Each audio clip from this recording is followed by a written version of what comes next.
your chest. No off season. It's no season, we taking off 3D. It's Steelsdagreat, we cut from a different cloth. The other podcasts, they clearly be taking shorts. We got it all covered, I'm talking music and sports. Crushing competitors, this not your regular 8 to 10 on Friday night. It's nothing out there sounding better, bro. So take a seat, we kicking ass and taking names. Download the app for Bars and Hoops, we taking over the game. You're now tuned into Bars and Hoops Radio, where the world of hip-hop and sports live. Where the world of hip-hop and sports lives, Steelsdagreat, 3D, DJ JOJ. This is No Off-Season podcast. Every Friday, 8 to 10, tell a friend to tell a friend. Your boys is back at it again. Fellas, what's good? We had a week off, you know what I'm saying? Shout out to everybody that was checking in with us last week, man. We wasn't on air last week. A lot of things going on in the world, but you know what I mean? We are back today, man, and we got a good show lined up for you, man. But before we get into the show rundown, man, fellas, how was your week off, man, and how was everything leading up to today, man? And what's your plans for the weekend? 3, we're going to start with you, champ. Man, I mean, we was off last week. We deserved it. Father's Day and all that. You know what I'm saying? Happy Father's Day. Happy belated Father's Day to our listeners. We wasn't in the building, but we back tonight with another great. A lot been going on, so we're going to talk about it all, man. But other than that, I'm good. I'm chilling, man. Glad to be here. Glad to be back for another show. Yeah. You know, just winding down at work. These dog days of June is crazy. You know what I'm saying? Shout out to all the class of 2023, right? Yeah, class of 2023. Shout them out, man. Shout out to all the graduates, man. Even the babies, the moving up ceremonies and all that, the middle school kids. But my summer vacation is calling me, man. It's been a long year. That's the way you look, too, dude. I ain't gonna front. Your energy is on that. Like, you just ready. I'm ready, man. I'm ready. Word up. JOJ. What's good? Peace almighty. Peace almighty, What's man. good with you, man? A lot of stuff going on, man. Like what, Jay? Do tell. Last week I was in Rochdale for the Juneteenth. We was outside, you know, me and Goldfingers did the sound job, you know what I mean? Testing out my speakers and all that shit. Yeah, got the boom out there. Yeah. The new tape master. The new tape master, DJ JOJ. The Millennium Tape Master, you know what I'm saying? And I got an event today. I'm not at Anton's. DJ Preem's at Anton's holding it down, you know what I'm saying? I bought my speakers out and then they had their own speakers in there. So I'm like, man, filled up the van for nothing. You know what I mean? But week been all right. Tomorrow I'm gonna go to DC, hang out in DC for the day. All over the place. Yeah, I heard this place called the Walsh. It's like near the pier. You can see Washington DC across the street, and they got a whole bunch of restaurants down there. So yeah, I'm gonna go out there and chill out. You know what I mean? Yo, Jay, man, when I grow up, man, I want to be like you, man. Where's the mother, man? What about you, Steels, man? Hey, man, you know, you had a busy weekend. Man. Talk about it. Well, last week was real busy, man. You know what I'm saying? I do, you know, kind of regret not being in New York for Father's Day, but you know, sometimes we gotta sacrifice, man. And I know it's not a popular thing to say, but sometimes, man, you gotta do what you gotta do to make dreams come true, man. Yeah. And, you know, I got back on Father's Day late at night, man. Ended up getting my little man the next day, spent some time with him and stuff like that, man. Because you know, it ain't always about money, it's about the time, you know what I'm saying? Yeah. But Father's Day weekend was dope. Miami was different, man. I ain't gonna lie. Everybody know I did go out to Miami for the Black Film Festival. It was a dope experience. I ain't gonna lie. Got to network with a few people. I met a lot of people from Detroit, you know what I'm saying? So Shout out to Detroit. Yeah, Detroit was out there heavy, man. A lot of people from the D, pause. You know what I'm saying? Everybody out there is out there doing their thing as far as the movie scene is concerned, man. A lot of independent filmmakers, a lot of aspiring artists, man, and then a lot of celebrities popped out. Believe it or not. I know they had to. The one event that I should have been at. Oh, you missed it? The Gabrielle Union screening for her movie. Man. My dumb ass said, yo, I ain't like what she did to my man D Wade and his son. So I ain't gonna support that. That's when everybody popped out. Yeah. Everybody. And shout out to Taraji P. Henson. She was looking so good. Oh, man. You know what I'm saying? In front of that backdrop. You know what I'm saying? Looking good. But it was a pass for that too? Yeah, I had a pass for everything. You wildin'. I had a pass for everything. I had a pass for everything. All the events, all the screenings. You know, everything was advanced screening. So they got some dope movies coming out. They previewed the Jamie Foxx joint. Oh, yeah. How that look? That was I ain't gonna spoil it, but You got to check it out. It's different. You seen the whole movie? Or Yeah, I just saw the preview? whole thing. Oh, Yeah, you I saw the whole thing. wow. Yeah. It was. That's what the Black Film Festival is all about. Oh, So okay. they preview movies. They give workshops. They teach you how to network. Okay. And they teach you all the ins and outs and the things that the regular information that you just not gonna get unless you in one of those type of environments. Man. Okay. So I got all of that information. It was definitely well deserved. I met a lot of people, and I came back on a different mindset. I was texting 3 the whole time, like, yo, we gotta take this whole thing to another level. And charged you up. You needed that. Definitely needed that charge up, man. Uh-huh. But it's something that was necessary because it kind of helped me kind of understand where we need to go to take this whole ship to another level. You know what I'm saying? Okay, so it was like a workshop too then. Yeah, it was a workshop. It definitely was a workshop. You pay for it. This Uh-huh. is all stuff you pay for. They had some dope parties. Leela Waithe was the ambassador this year. So they had some really informative workshops from a lot of producers, a lot of people behind the scenes that you wouldn't know, that when you hear their stories, you realize, yo, I ain't that far off. Uh-huh. You know what I'm saying? As just average Joes is what we do. Yeah. We ain't far off from a lot of these people that's up top. Yeah. In these big corporations that we watch on these big screens every day, man. Like their stories is similar to us, but they just made it happen, man. You know what I'm saying? They believed in what they wanted to do and they made it happen. So it was great. One person that could put you in. One you know what I'm person saying? that connection. could definitely that can take you. You met him out there. I know you met him. Or her. I mean, yeah. Shout out to Jay and Jetty Rat. So I'm gonna get to it. So I had an interesting encounter, right? So everybody that's out there is about something, right? Yeah. And you gonna bump into somebody that got some big bread, or maybe next to somebody they got big bread. You really don't know who is who. Yeah. When you're out there, but you gotta go for yours when you're out there. Yeah. So the night before I was about to leave, I get on the elevator, and as a man, I'm not afraid to say it, right? So I get on the elevator, and chick see me like, oh, yo, you here for the festival? Talking, and shit like that. I was like, yeah, I'm here. She was where's the parties and everything at? She's a fine looking young lady. Mm-hmm. So I ain't have my phone. I said, oh shit, I left my phone. She said, oh, here, what's your number? Here, take my number, call me and let me know what you're doing tonight, because I may want to hang out. I'm like, all right, cool. I said, damn, it was like that easy. So got my phone. Instantly, she kind of turned me off a little bit because she was like, oh, you got a gram and all this stuff. I'm like, gram? Damn, is this one of those with that chick that Zion going through? But that's what that's part of the new connect. You know what I'm saying? Instead of even asking for them to get the gram. Okay. Yeah. So I was like, it threw me off, and then she was like, yeah, I'm a cyber something investor, and it's down the third. So when I looked at her gram, I said, oh shit, she got some paper. Like she got some real money. Like now in my mind, I'm like, yo, she scamming. Like, and it's a shame that I was thinking like that. Is she scamming? And she so I got a little intimidated. Mm-hmm. I got a little intimidated. I ain't gonna lie. Black woman with money, you got a little intimidated. Hey man, I'm not. Listen, man. This is why I'm bringing it to my brothers so I can get some advice. I got a little intimidated because I'm gonna be honest. Like, I never dealt with somebody that had a whole lot of money. A lot more money. You know what I'm saying? Like, so it was just like a different feeling for me. I'm like, damn. I felt intimidated, like, damn, man, she probably ain't want nothing with me. Like, she already got everything. Yeah. Maybe she didn't. So I kind of like, she been hit me too, like on me since I've been back. And I'm like, no, man, what should I do? So I need some advice from my brothers. And I'm doing this live on air. Yes, everybody out there looking at, yes, I was intimidated. Yeah. And I didn't know what to do. 3, I see you over there like trying to decipher everything. Three's the matchmaker. Nah. 3. I want to hear 3. I want to hear 3 assessments. So I was a little intimidated because I'm like, that ticket is like, I'm not, Birkin bags, and I'm not buying all that. We spoke about that the other day.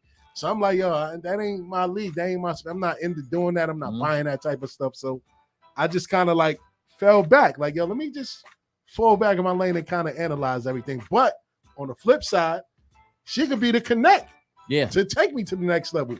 So I'm just kind of like moving slow with it. But 3, what you think about that?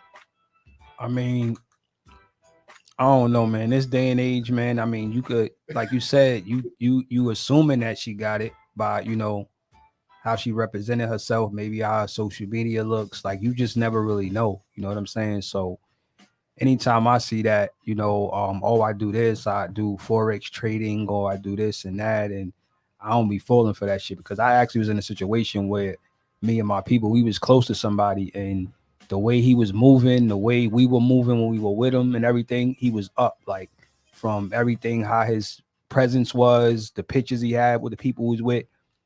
Come to find out a little bit down the line, like, he was a scammer. Like, he was, like, getting people out of their life insurance, all kind of shit. Like, you know what I'm saying? Yeah. But the way he had it, he was up. You know what I'm saying? So you just never really know. You know what I'm saying? So you got to get to know somebody, from their day to day, what they doing, what they about. A person could tell you anything and then put on the front, like, this is what I'm working with, this is what I got. And meanwhile, they trying to get in your pocket. You know what I mean? Because obviously everybody out there is out there doing something. That's what I'm saying. So they're going to take it as you probably have something that's worth something. So if I could get you to sign over, your retirement fund, your whatever, telling you that, listen, my next deal I could put you a part of, all you got to do is invest $10K, and you thinking this motherfucker got hundreds of thousands, like, my little $10K, I ain't nothing, they ain't gonna run off with that. Oh, hell to the nah. El Cheapo. Little do you know, they get 3 to 4 people to hand over $10K. They caught a lick. And they say it's a sucker born every day. That's what I'm saying. So I'm not telling you that she can't be or it can't be possible. I'm just saying, like, move with caution. You know what I'm saying? Like, anybody you meet, that, especially once they want to try to connect with you, where we can exchange numbers and emails, but immediately you want my social media. Like, when a person is quick to try to throw their social media at me, it's like, you wanted me to see your representative. You don't really want me to see you. You know what I'm saying? Because that's really what social media is. People hide behind the representative or who they are. You know what I'm saying? So I just think that, you always got to move with caution, especially on the internet. And she from Maryland too. I'm like, oh, word. So I'm not wrong for feeling how I felt. Nah, you're not wrong. All right, Jay, what you think? At first I thought about it, but then I kind of, like, because I watch a lot of YouTube and I see a lot of that too, like people scamming as far as like using their YouTube and stuff like that, you know what I mean, fronting and stuff like that, and they scamming out there. So yeah, you gotta definitely move careful. But I would still be interested, and just play the game, just play it out, So it's safe to say that y'all had somebody before that made a whole lot of money, and you wasn't intimidated by that? Nah, I don't get intimidated by money, because it's always boiling down to the person. Like, I've been around celebs, so everybody's cool. You know what I mean? If you on that snobby stuff and then you a celeb, I'm still not messing with you anyway. You know what I'm saying? So it's like, you just got to go by the personality to me. You know what I'm saying? And just see where their head is at. What you think about that, Trace? What you think about that? Nah, I've never been intimidated by somebody because they got money. Like, I've been fortunate enough to be around people who, that had money, that was up, people that were celebrities, people that were in the entertainment business. I'm talking about dating, though. I'm talking dating about someone. Dating yeah, that as well. You know what I'm saying? Like that. And it's crazy that you'll really realize that a lot of the women that are in that position, not now at the age we are now, but a little bit younger, they kind of want somebody that, they don't want the guy that's, the Fortune 500, if that's what they are, because the guy's kind of looking at them like, I could get however many one of yous I want. So she might be looking at you like, this guy is not really, this guy's gonna treat me better than somebody who might have more or the same amount as me. You know what I mean? So it's possible, but I wouldn't be intimidated. I could run into Oprah. I'm not being intimidated. Like, I'm intimidated by Oprah. I'm sorry. Oprah, man. You heard the mother. You heard. So I had that weird experience, man. That was the first time I ever felt like that. I ain't gonna lie. I was like, yo, what the fuck? Hey, I'm talking about on me. Like, to this day, like even this morning, hit me this morning. Yo, what time were you free to talk? I'm like, after 2 is fine. You know what I'm saying? But but like you said, I must proceed with caution though. But I was like, oh, okay. A different experience for me, man. You know what I'm saying? Word up, man. That goes back to the conversation we had a few weeks ago where we said that most men they'll try to date on their level or lower. They won't reach up because, like you just said, if she's used to that, this is a status. I'm not buying no Gucci bag. I'm not buying no, you know what I'm saying, Chanel shoes. That's what I asked. So, but at the end of the day, it's like that shit shouldn't mean nothing. You know what I mean? It shouldn't mean nothing if it's two people just getting to know each other. And if she got what you assuming she got, or it is, like, that shouldn't even be a question. But like I said, just proceed with caution, because you just never know. You know what I'm saying? Like people in that field, in that lifestyle, they masters at that shit, and they just look at it like, you know, if this person could fall for it, I could get a couple of more people to fall for it. And that was my main thing. Is like, yo, is this shit too good to be as true? long as she's not trying to make you invest into something, I think it's all good, you know. Yeah, but that's not gonna come out immediately. Nah, that definitely ain't they gotta get you comfortable. Then the phone call gonna come like, yo, I just got in this situation. Like, somebody just called me. This deal gotta get made by tomorrow. You know what I mean? So you down or what? And you thinking like, this person has got it. Like, you know what I mean? Fuck it. I might as well be part of it. This person gonna give me my money back. Yeah. Especially a lot of them, the way they move is they'll spend money on you first just to get you comfortable. They'll spend they some do money. That. They got me. They'll spend some money on you, but that's how they get you. I'm a trick, goddamn it. And this goes either way. Like I said, I was involved in that situation. It could be a male or female. They'll spend the money first to show you, like, I got it. Yeah. And then later on down the line, it's like, you know, they want to run the reverse on whoever else they want to run it on. So I was like, yo, damn, man, I just had to go through the crazy situation in the airport. She's like, oh no, not me. I just walked right through. And she's like, yo, you don't have such and such. I'm like, what the fuck is such and such? I said, oh, you just taught me something. First class, baby. Nah, it wasn't no. It wasn't go no to the first captain's class. lounge or something. Nah, it was called. That's that other. Oh, that other pre-screening shit. Yeah, pre-screening. Yeah. What's the name of it, man? Y'all know the name? You can add it to your flight. It's like some pre-screening where, like, you go through the other side while everybody going through, trying to go through. You go through the other side. No, it's something you got to take. It's like yeah, you have to pay for it. Yeah, you got to pay for it. Yes, you got to pay for it. And you got to get screened, like your ID. They got to go like a special ID type of thing, you know. And then it's called Clear. Clear. I was like, yo, what the fuck is Clear? She said, oh yeah, you don't know about Clear. I was like, I started feeling dumb. Like, what the fuck is Clear? Every airline got it or something? I believe so. I looked it up. It is something that you pay for. It's a monthly. Something you pay for. Oh, okay. Yeah, it's a monthly fee you pay for, and you get to slide through without. But those are people that travel like that all the time. You know what I mean? Like the regular average going on vacation don't really need something like that. Yeah. That was the first time I heard about it. I said, oh, so she might be about her business. This is what I'm saying. I was like, see, she would have had JOJ already. Yeah, she would have had me. I told you I'm a trick. So you know what I mean? The Clear got him. And shout out to everybody laughing at my story right now. I'll tell you a story or two. You know what I mean? My experiences be wild. I'll tell you, man. Word up. So that was different for me, man. I ain't gonna lie. I heard up, man. I was like, you know what I mean? This shit was different. You know what I mean? But anyway, since we talk about money, if you're a billionaire, are you going to the bottom of the ocean looking for a Titanic?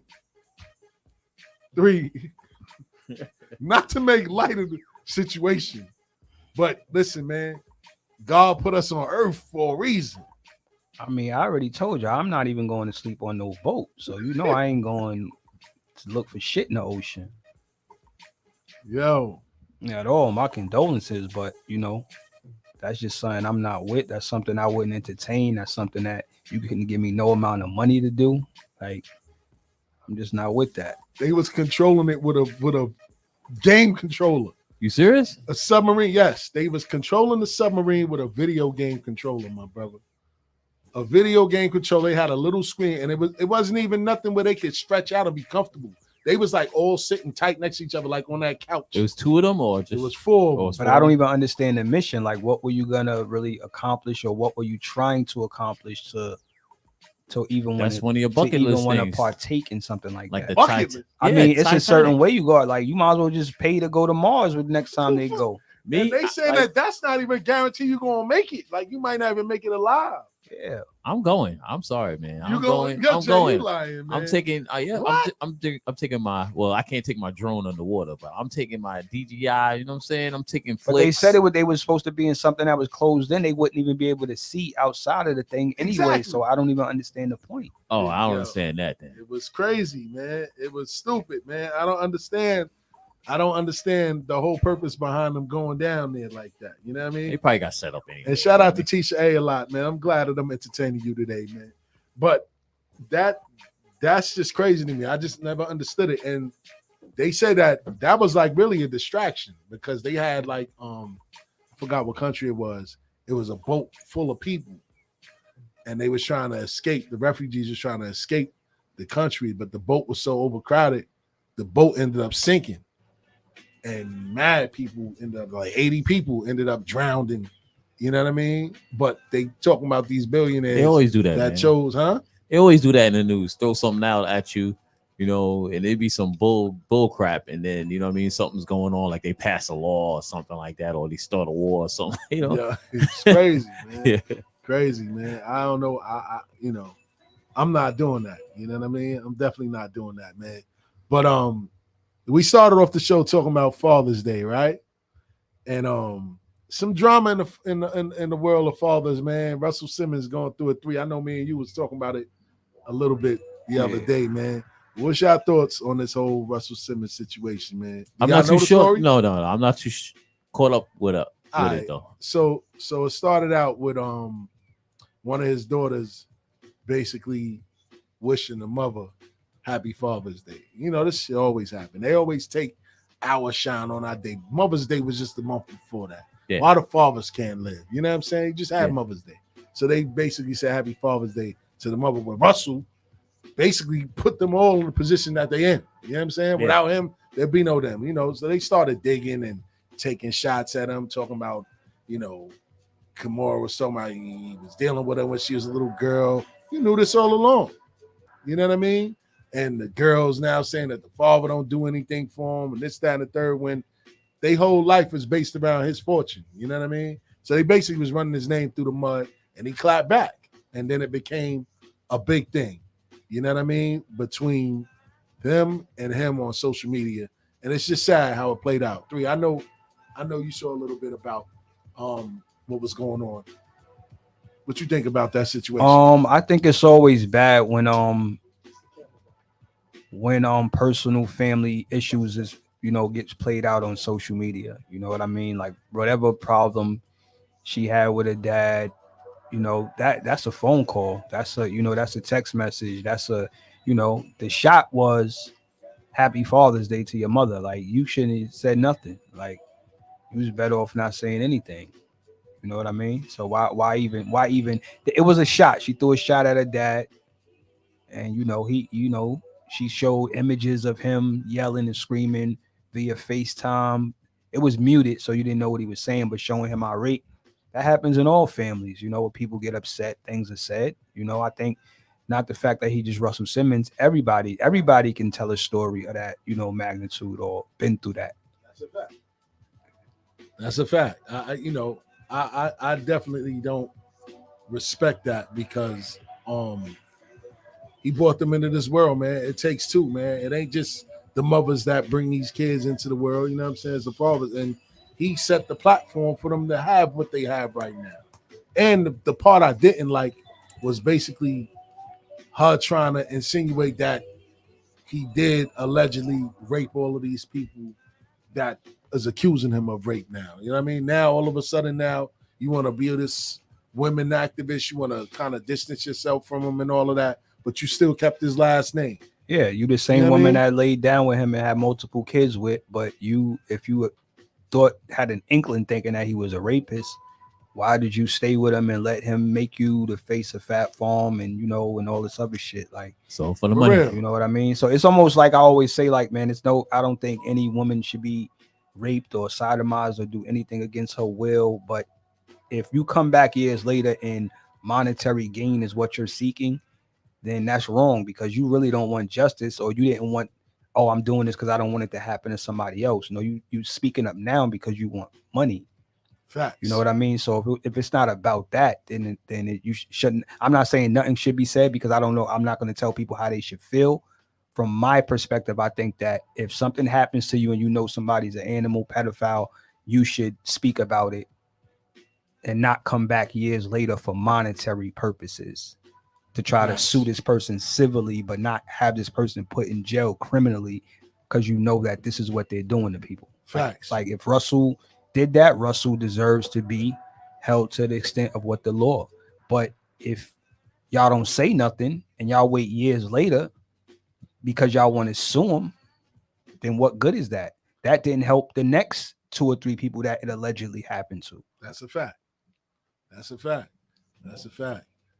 Jay, what was your overall thoughts on this whole situation, man? If you was in Russ' situation, how would you feel with your daughters coming at you that way? And shout out to Rob White. Shout out to everybody. I see y'all in the chat. That's part of the celebrity life, man. You That's know, that comes with it. That's what you sign up for. You know what I mean? Because to me, it's like when you in that type of thing and you ain't find the love before that, you're not gonna find no love after that. I don't think no true love, you know, which is kind of hard and which is kind of messed up. Unless you just go to some coffee shop, you know what I mean, and meet somebody in a coffee shop that don't know you, you know what I mean? It's kind of tough, man. So it goes back to what y'all just was telling me then. Like, as a celebrity or somebody with a lot of money, you can't basically find real love and you feel that you're in. So maybe you do bump into the average Joe that you be like, oh, hold on. He look like somebody I could deal with. So that's the only way you saying that a celebrity can find true love is that way? Yeah, ask Zion. You know what I'm saying? I don't know. Boy. I think that you always are just gonna question somebody's motive. Like if I have everything and now you're coming at me and I'm a person and I'm successful, I have money, I'm a celebrity, you're always gonna question the motive. You know what I mean? You're not gonna question if this person really wants to be with me for me, you're gonna question the motive. But I think there is some situations where a person might find a person who genuinely fucks with them that they will fuck with them if they have money and not. You know what I mean? That's why sometimes you might see a fine woman with a guy who looks kind of like, damn, she fuck with him.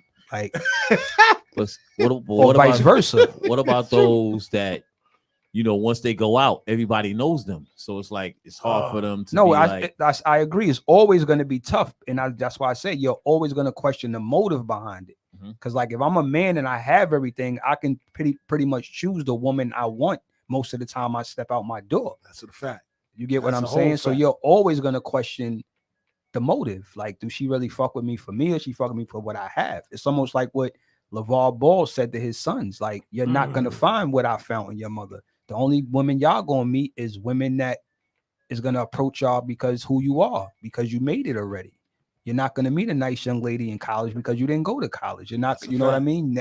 The girl is walking to you and you're a millionaire already.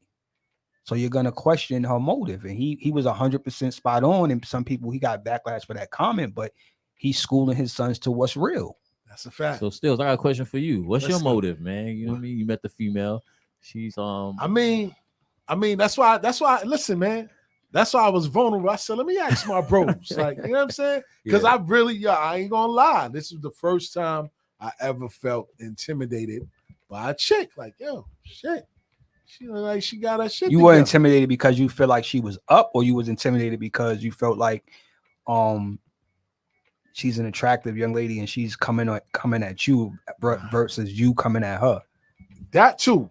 That was a little different. You know what I'm saying? Like, you know what I'm saying? And it was a combination of all of that. But it was more so like when you out there, you in that realm, like, because like I said, it was everybody that was about something about paper was out in Miami. I'm talking about the Kevin Lyles, everybody that, all the execs, all the movie execs, everybody that had some real paper was out there. So I'm like, damn, I ain't on that level.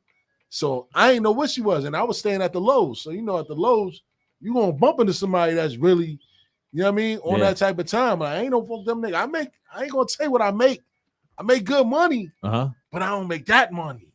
And I was like, damn, kid. Like, and then that's why I was like, I'm looking like, damn, that's an expensive tag right there, man. Like, you know, I might be over my head, but part of me was like, nah, I'm gonna keep it cordial. But as I'm riding around, I'm thinking about it, I'm like, yo, you know what? That could be the connect. and the plug that I came out here to look for. You know what I'm So saying? you couldn't be Corey Gamble. Who's Corey Gamble? Tell me about Corey Gamble. That's Kris Kardashian boyfriend. The mom's, the architect. That's her boyfriend. He's an architect, so he's no. Kris Kardashian is the mother. She's the architect of the Kardashian and all that. So I'm saying you couldn't be Corey Gamble. Nah. Why not?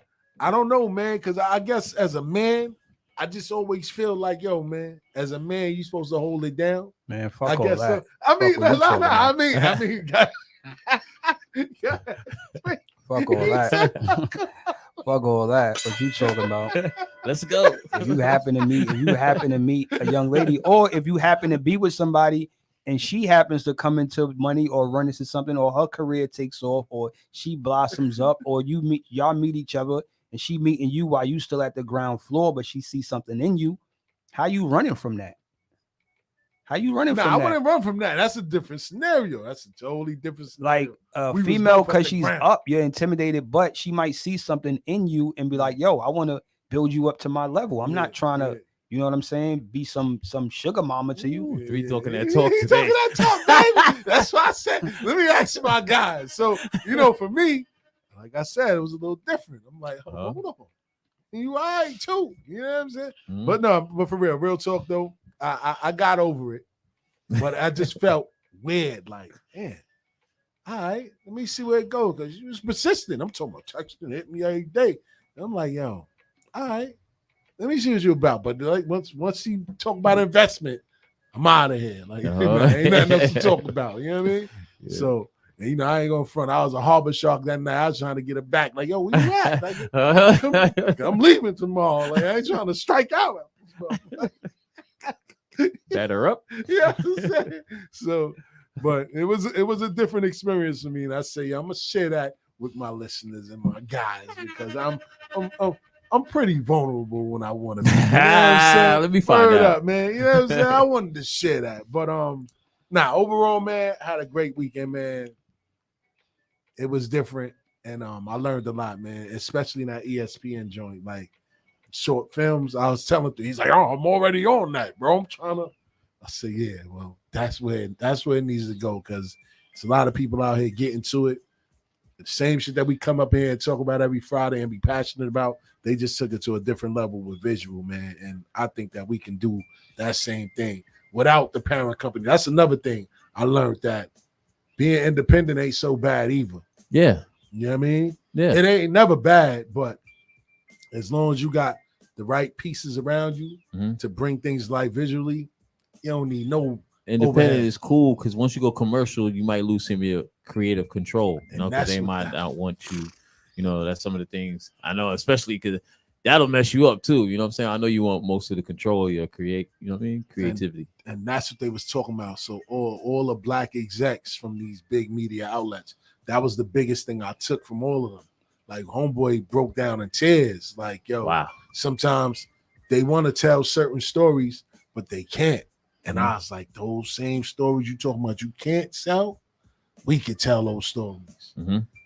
Everybody got an interesting story. That's why I started out the way I started. That's why I was like, yo, Jay, come through to the crib, man. I want to interview. What it did for me, it helped me learn how to interview people and get people to tell me their stories. You know what I'm saying? Yeah. Everybody has an interesting story. I don't care who you are.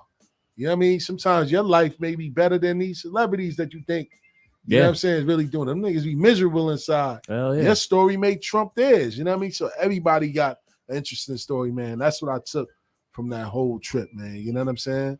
I was mad that the Heat ain't make it. They got cleaned up. You know what I'm saying? He's trying to go to that game, right? To go to that game too. You know what I'm saying? But since we're gonna talk a little bit about the NBA, man, let's talk a little bit about the NBA 3. What you thought about the draft, and then we're gonna talk about all the moves that happened. You know what I'm saying? Heading into last night's draft, man. So 3. I wanted to touch. We're gonna talk about the. I want to talk about the draft in the second hour. We're gonna talk about the draft in the second hour. Let's get to all this gossip and shit and all this. All right. All right. We could talk about some of the trades, and we could talk about Zion, and we could talk about some of that Zion. Let's get into the draft the second hour. So Bradley Beal to Phoenix. I told 3 when it happened, I don't see it moving the needle. I don't see it working. I don't know how him and Booker. Did Chris Paul go there coach. too? Chris Paul is out of it. We're going to get to CP3. Okay. We're going to talk about Bill right now. 3 said, oh, you bugging. Devin Booker could run the one. He showed you that he can facilitate. He showed me that he nothing but a scorer.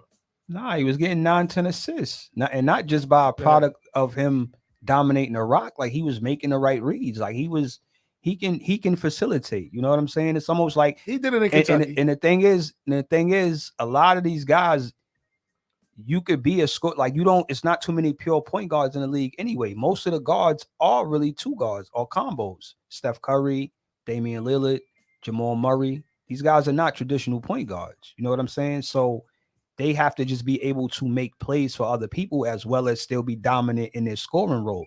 Devin Booker can definitely do that. The reason why I disagree now, I'm not saying Bradley Beal to Phoenix makes them the favorite, and I think they're going to win a title, but it does move the needle because they're always going to be in contention because they have 3 of the best players in the NBA on one team. Now, health and hold up, 3. Bill is one of the best players now. Bill is a top. Bill, nigga, averaged 30 a clip a year ago. Yeah. On the Wizards, though. Come on, man. He had no choice. You playing NBA teams, though. You playing other teams. Go ahead, 3. Yo, man, if you average 30 against, if I put you on the court with middle school kids, you might not get 30. What are you talking about? Play a middle school game, play 10 games, you won't average 30. Average 30 a clip in the NBA. No, you for real. Like, we not going now. They have 3. Nigga, I'm torturing middle school kids. You crazy? I know you're not, because I'm not even averaging 30 if I play 10 games right now against middle school kids. It's not happening. Go ahead, 3. Talk your shit. Talk your shit. Again, the NBA is about acquiring talent. That's what they did. So if you're telling me I can move off of Chris Paul, who only played a game and a half in that series against Denver, and Landry Shamet, who played 1 good game out of 5, or 6 games? Yeah. 1 good game out of 6. And you telling me I can replace those 2 guys with Bradley Beal, a guy who averaged like 23 or 24 points for his career.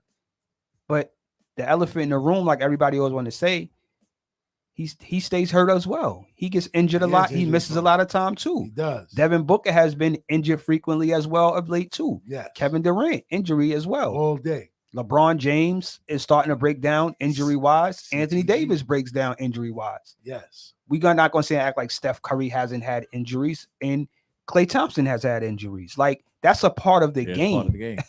That's a part of the game. So when we want to lean on injuries to support our argument, we really can't, because everybody's affected by injuries. Yeah. So when you acquire enough talent, it probably could get you through the season, and you just hope that everybody stays healthy come playoff time. That's a fact. So the team with the most health is a team that's probably going to be favored or probably going to have a better advantage to win. Now, you could look back at the Boston-Miami series and say they lost that game 7 due to what?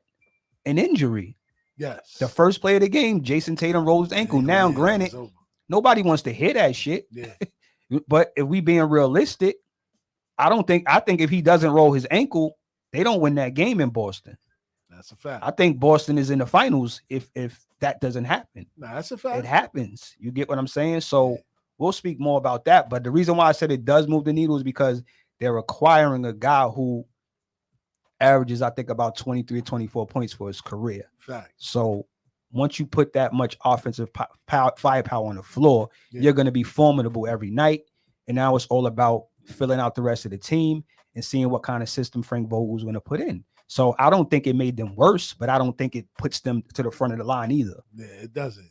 So that's all I'm saying. I don't think that they're favored now. Nah, I just think that, it didn't make them worse. That's a fact. And shout out to Knicks 100 at GM, man. He said Bill is going to be a problem for the little teams. And he said, plus it changes how the defense can play them now and who they're forced to leave free. It's a valid point. He can score, but they need more. They need role players. They need, it depends on what they're going to do with Ayton. That's what I was about to say. Ayton definitely ain't going. He ain't falling fourth in line in that pecking order. He don't have no choice. But he's not going to be. He's not a scorer like that, though. Huh? He is. In college he was. Yeah, but the game is not played the way. Listen, Chris Paul getting hurt and not playing the rest of that series, it impacted him the most. When Chris Paul wasn't on the floor with DeAndre Ayton, it impacted him the most because he needs a point guard to get him the ball in his spots. Now, Devin Booker or Kevin Durant might get him the ball, but it might not be in the spots and right on time. Chris Paul hits him in the pocket on the roll. He hits him at the rim for the lob. He hits him on time in his spots. That takes a real point guard to do that. So none of those guys are going to be able to elevate DeAndre Ayton at all. He's just going to benefit off the fact that they're going to draw so much attention.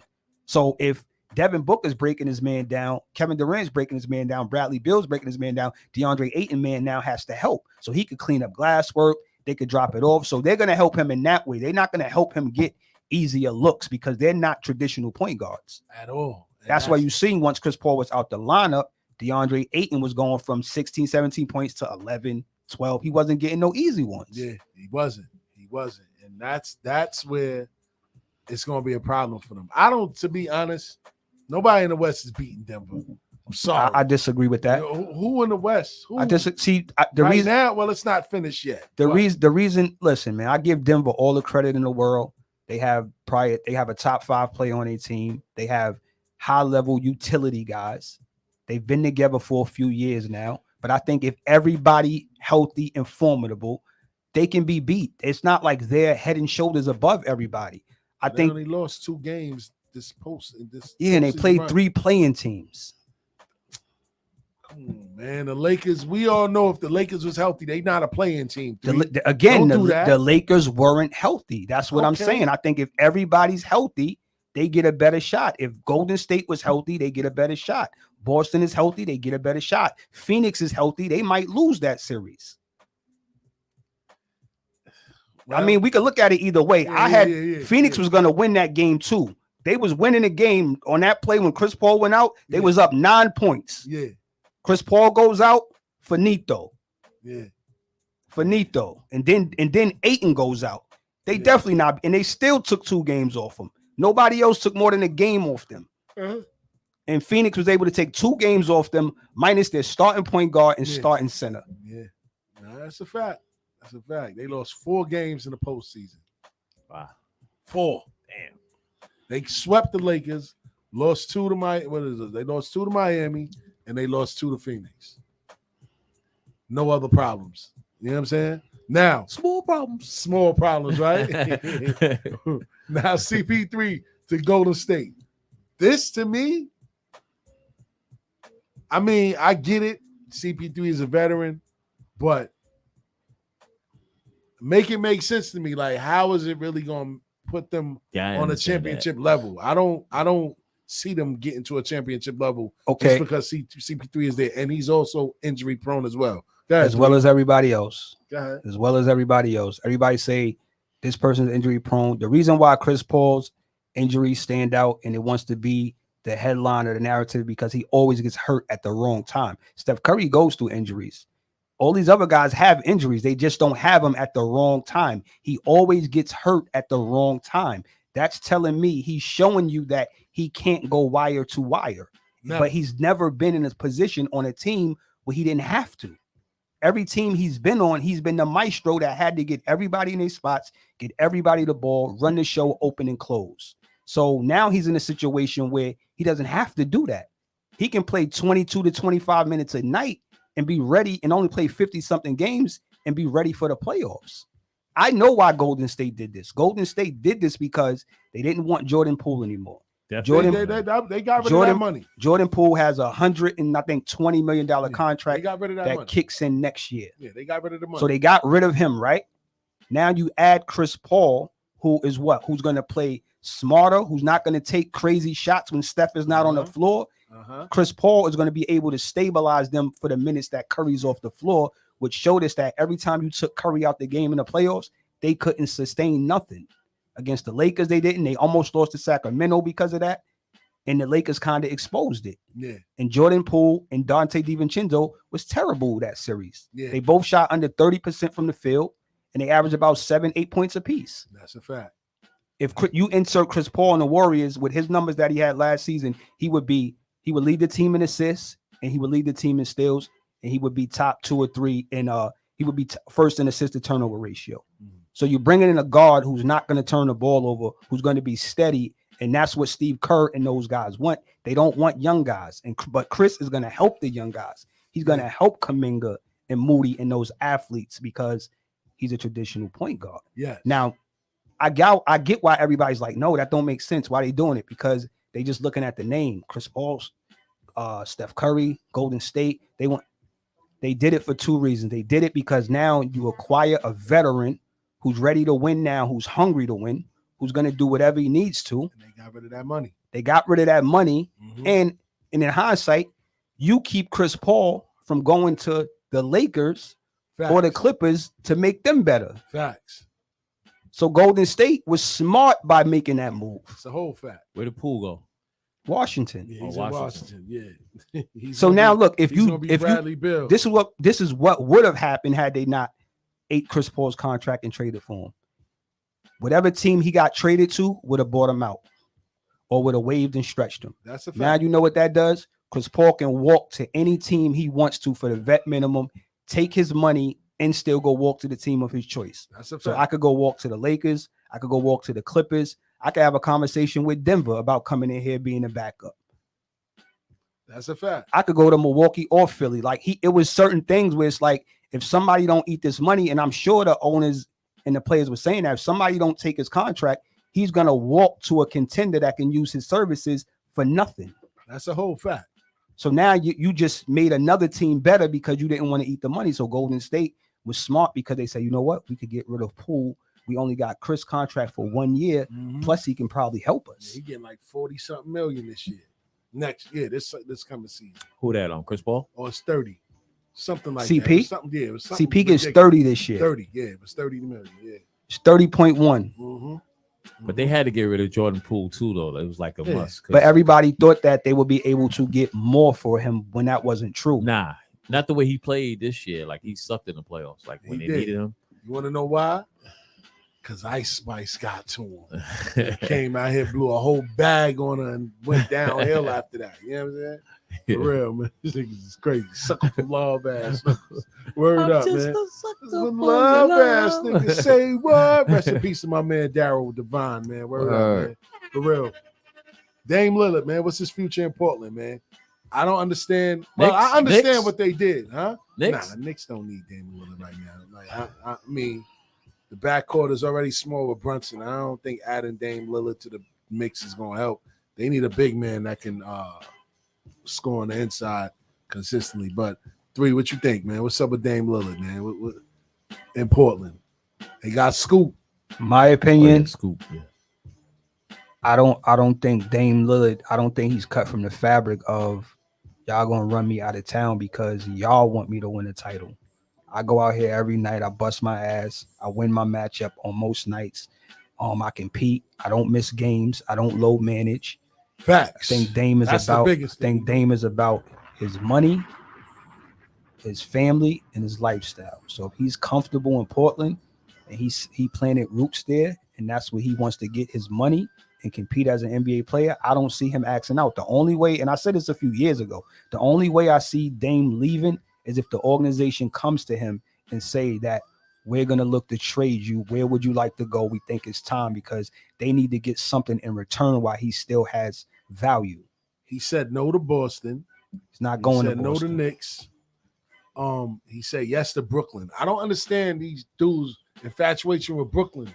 Like, I don't understand why they want to come to Brooklyn. Because of the personnel that Brooklyn has. Because he likes Mikal Bridges and he likes Cam Johnson. That's why.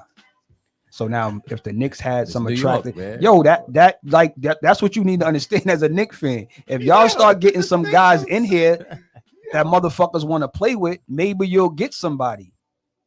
Guys are going to Phoenix because they want to play with Kevin Durant and Devin Booker. Niggas that's on their last leg. They want to go. I bet you I watch when they fill out that roster, and even after this year, I bet you guys that you would be like, why he going to Phoenix? I bet you they get guys that go to, like Montrezl Harrell is a free agent. He could go get a little bit of money. He probably gonna walk over there and say, I'm gonna try to go get a chip over here and then get my bag later. Nobody want to And come I'ma play play. with Randall. Nobody want to come play with Randall. I'm sorry, man. Bro, that shit And means you something. and you couldn't even trade him. Didn't they try to trade him to somebody too? They were like, no, hell, for Aiden or something like that. So They ain't try to trade Randall, man. The Knicks, and I didn't like when they did this yesterday. We're going to get to it in the second hour, like we said, but they started leaking situations with Obi Toppin. oh yeah, You know what that I'm too. saying? Talking about him and Tibbs going at it in game 4. But like, then they why pick ain't up nobody hear about it? his brother, till right? now? Yeah, they picked his brother up. Jacob. You know what I'm saying? Shout out to Obi Toppin Sr. That's my guy, man. He got 2 of his kids in the league, man. They both playing for home team in New York.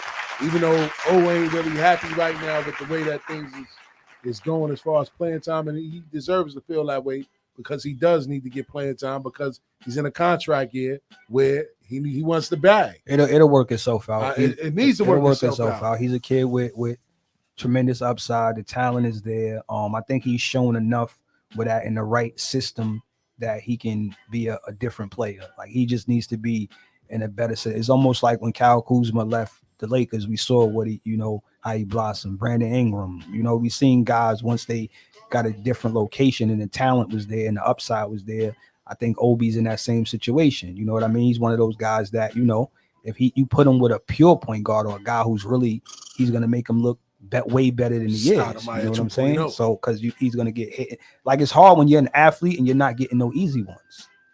Like, that's your game. If you're running the floor, you're picking and diving or getting lobs to the basket, but they don't play him. So Obi, what he's doing, they got him out there shooting corner threes. That's not his game. Yeah, that's not. Is he gonna make one occasion? Yeah, but that's not maximizing. He's been his hitting talent. them, though. He has been. But the crazy part is that he does flourish, and the reason why he eats is because he doesn't need the ball to be effective. He moves around a lot, and he gets a lot of points in transition, and he cuts to the basket. He moves. When the ball is moving, he's moving, and he gets a lot of easy looks, but he's just not getting the minutes like Three is saying. Tibbs is not paying him. He's not playing him the minutes that he deserves, and it's frustrating. It's because of his defense, though. It's because of his defense. But Julius Randle ain't, like you say, but checking the code in the party. But we already paid him. That's one thing they always going to do. They're going to politics. Yeah, I know. If we give a guy $100 million, he's going to get playing time. He's going to be. We got to show why we gave this guy this money. But like we have to play this guy. But then you wasted a draft pick. They wasted a draft pick when they took Kevin Knox over Mikal Bridges. What are we talking about? Three. Ain't nobody see that though. Who had more upside in college, Knox or Mikal Bridges? Mikal Bridges, man. That's what I'm saying. They had the wrong eyes in there, man. They scouting department trash. They development department's trash. I'm just keeping it real. Like you can't. And I just had this conversation with somebody. You can't continuously miss in the lottery. Like you just can't. Like you can't have a top 13, 14 pick and keep missing. One of those guys got to pan out. Like you have to see something in one of those guys to say like this guy's going to turn into either an all-star or a borderline all-star. I knew Mikal Bridges was the goods. I knew Josh Hart was tough coming out of Villanova. Yeah. Like it's certain guys that people are going to be upset that they passed on, but they got the analytic nerds is up there saying, oh, he plays this. He doesn't shoot threes. His arms are not long. He doesn't. Man, listen, that shit only goes but so far when you staring at analytics and you don't know what the fuck you looking at. Yeah, it's a fact. You got to know what you're looking at. All the guys in the college last year that averaged 20 points or that was player of the year, them guys went late in the first round, second round, or didn't get drafted at all. So it shows you that the teams that's drafting, they drafting the potential and the upside guys and the kids that they know that can turn into something in 2 or 3 years. That's a fact. They not going with the kid that, just because you Drew Timmy for Gonzaga. First team All-American, 20 points a game. Fact. Final Four, 2 years in a row. He didn't even get drafted. He didn't get drafted? No. Nah. They're going after a lot of G League players. That's right? what they doing. No, but see, don't get it confused. The G League guys that are getting drafted are guys that skipped college. Yeah. It's not guys that went to college or playing in the G League. These are overtime elite kids who are high school kids. Yes. Or they're guys who skipped that gave up high school and they played for the G League Ignite. That's that new. So overtime elite is say I'm in high school and I say I'm a forego and I'm just gonna go to overtime elite. Those are high school kids. Facts. The two brothers that got drafted back to back, they was at Oh, overtime elite. Both of them. They went to overtime elite. That's the high school division. They play against G League guys and other players. So it's like an alternate route when you don't want to go to college. Yeah, a lot of guys in there. That's that new thing, right? That's what they did to kind of deter them guys from going overseas and all these other leagues. You know what I mean? The NBA say, you know what? I'm cutting everybody's throat. Like, nah, we're going to create something for you to come here instead of going over there. Okay, you know what I mean? yeah. And that's why the balance of power in college basketball, you see it's more parity, where you seeing teams are like a Florida or Atlantic can get to the Final Four because, you know, the talent is like spread out, and you got some kids going the G League route, the overtime elite route, and you got 4-star kids just going another route. You don't have these stacked powerhouses, Power 5 teams just running through everything where every year it's a blue blood in the Final Four. It's not happening that way anymore. What league is that? The elite league? What's the overtime elite? Is something like what LeVar Ball tried to create when he tried to just have high school kids cut his legs off and just have them. You could forego. You can sign with us and play here. If you can still go to college. Like they'll put money towards your college, but you have to play there. You have to be at least 19 to go pro to put your name in the draft. So kids are doing that instead of staying in high school and going to college. They just play for overtime elite for a year or two, then into the draft, and you get paid. You get like 500,000, 300,000. That's in competition with the G League or something. No, that's not really. It's in competition with kids going overseas. Because remember when Brandon Jennings was the first to do it? Facts. And LaMelo Ball did it. So more kids would have pursued that route. Yes. So now that's why the NCAA is allowing NIL, because they'll keep kids in college if they get in a little bag. Okay. If you know you're not a lottery pick, but you sign in NIL deals and you probably pulling in $150,000 a year for your family, you good. You know what I'm saying? You good. And if you get drafted, you get drafted. But the kids that do the one and done, the 2 years, they're always going to pick the 19, 20-year-olds versus the 22, 23-year-old senior because they feel like you tapped out. Whole fact. So what about those guys that go to those leagues? Do they get paid too? Or which guys? What you mean? What guys? I mean, like you going straight out of high school and then you go into the G League or the elite league. Paid. They get overtime elite guys get paid, and the G League they all get paid. Okay. They get paid. Well, they ain't getting paid. They get paid the minimum what NBA teams get? No, they don't. But they get paid. They get some type of money. The G League guys don't get a whole lot of money. No, they don't. The G League guys don't get a whole lot of money. But you could play in the G League and still you can stay in the States and you'll still be connected to NBA people, NBA franchises. You're not going to get a whole lot of money. You might get 40, 50,000. Overtime elite kids, they get money. Some of them kids could get 100,000, 200,000, 300,000, things of that nature. So that's why they're going that route. So out of the first 5 picks, only one of those kids went to college. That's a fact. Brandon Miller. That's a fact. The other kids with alternate route kids. He got lucky he even made it to the NBA. He should be in jail. No, let's stop. I ain't gonna do that to the young guy. You know what I'm saying? Word up, man. But well, I lost my train of thought, man. I do think that that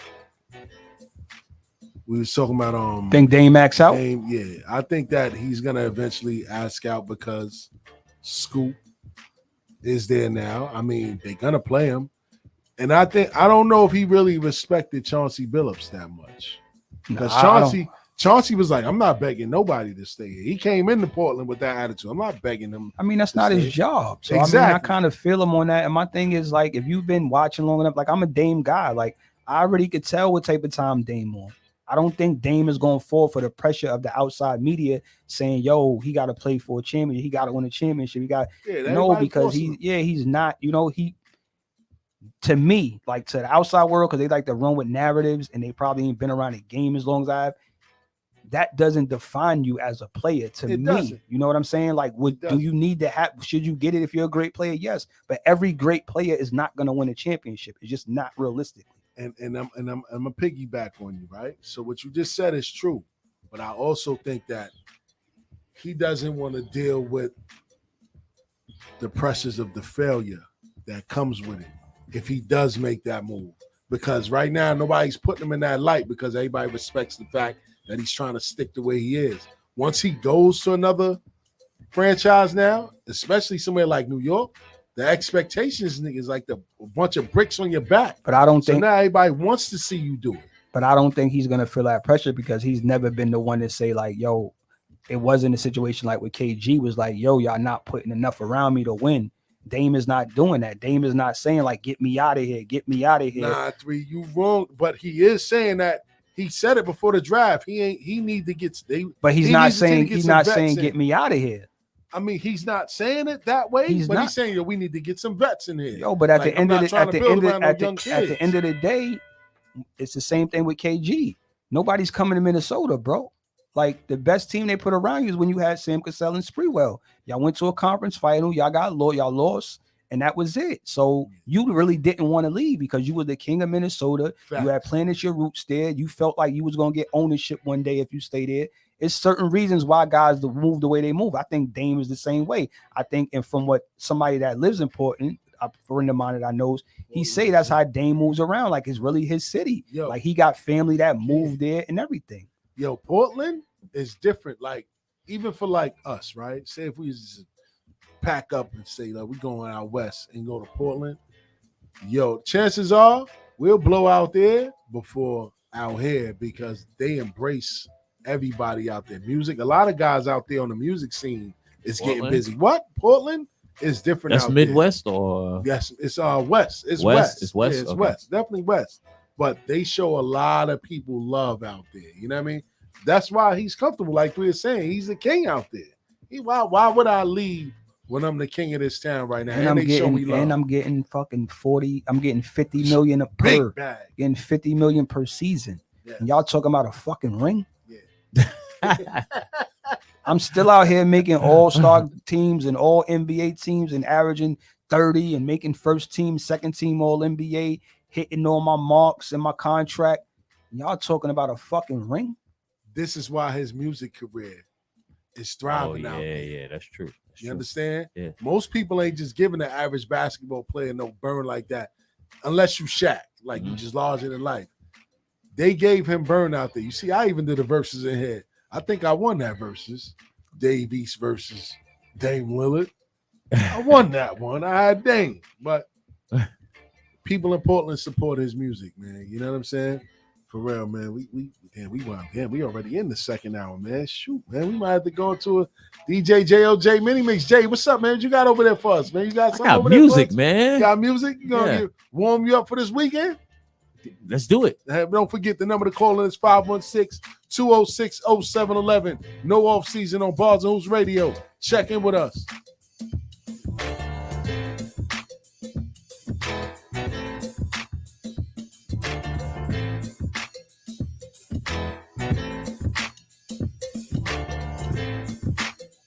I come from Bed-Stuy. The niggas either do or they gon' die. Gotta keep the ratchet close by. Someone murdered. Nobody seen, nobody heard it. Just another funeral service. Niggas will get at you. Come through shining, they yap you. In broad daylight, kidnap you. Let's get clapped through. Police stay on us like tattoos. Niggas only grind cause we have to. Money is power. Sling, crack, weed, and powder. Fiends come through every hour. It's all about that dollar. And we don't deal with cowards. Weak lamb get devoured by the lion in the concrete jungle. The strong stand and rumble. The weak foes and crumble. It's the land of trouble. Brooklyn, home of the greatest rappers. Big comes first and the cream comes after. Now put your lighters up. Bed-Stuy, put your lighters up. Fort Greene, put your lighters up. Flatbush, keep putting your lighters up. Brownsville, put your lighters up. East New York, put your lighters up. Bushwick, keep putting them lighters up. No matter where you're from, put your lighters up. Now let me give you a walkthrough, show you what to do and you don't do.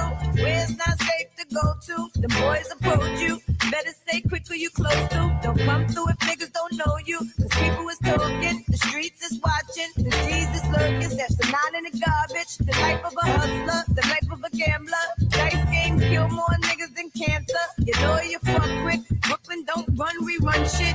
Roll up and just bum rush it. We don't play that. Out in BK, not at all. 4 pound, leave your face on the wall. R.I.P. in memory of. Never show thy enemies love. We get it on where we live.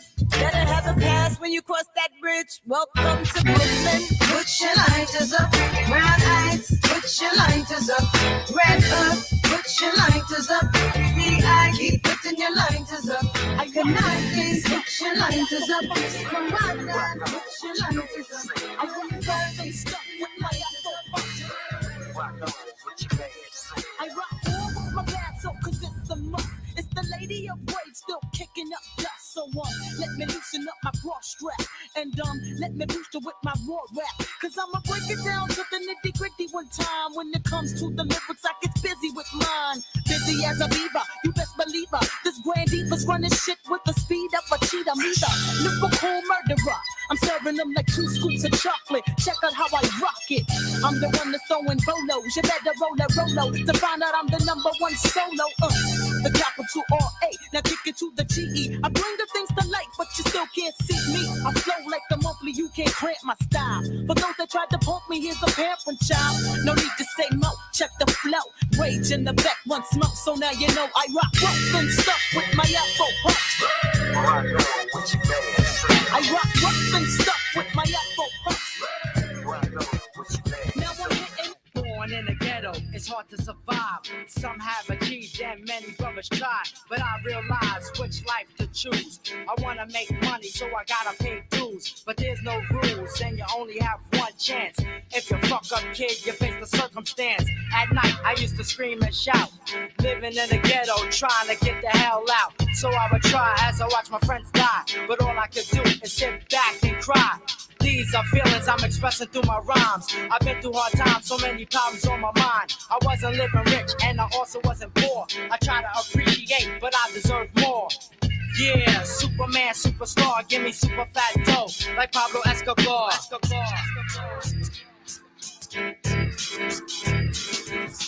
Feared by bandits, hated by chicks, loved by kids, and never did the bit. Yes, the group on me thick, plus I don't eat beef. Cause these dizzy ass niggas and chicks think shit is sweet. Yo, I work hard and hard, my man breaks it down through the cards. After that, keep it moving. Have no time to be fooling around town. Ain't it hard to get down with this hype sound? The things I say, now make a grown man dream and speak saying.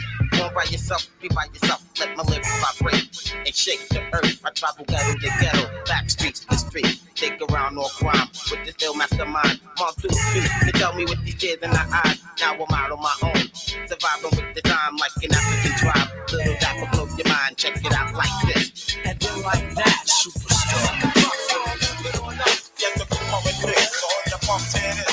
One, and then comes the 2 to the 3 and 4. When I drop the beat, I have in store. Yeah.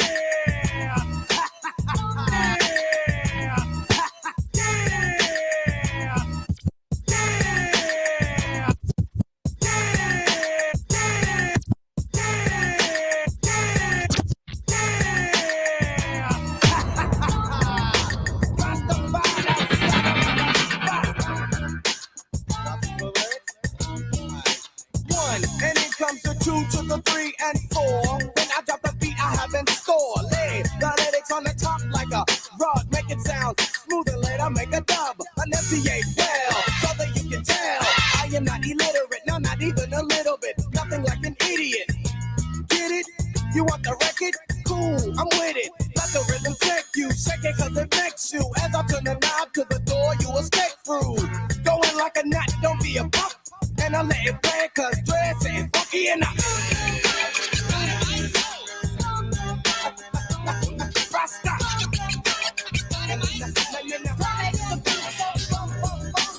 Let's get it funky, let's get it funky. Let's get it funky, let's get it funky. Let's get it funky, let's get it funky. Watch the smooth lyrics that take place. If you want another reason why it must be funky, yo, I am not a jackass, meaning not a donkey, so I will play the game like a chicken play. Drop the funk into the mix, so the bass will never fade. Ship it to the station in your jurisdiction. Brothers saying dope, and the others think I'm bitching. No crowd can avoid the D.O. to the C. When the P.O.R.I.M.I.N.G. on the stage. See the simple fact is I am good and known. I want the funky people on a good, so in this my conclusion, you enjoy the fusion, and I want to stand with and I'm in music.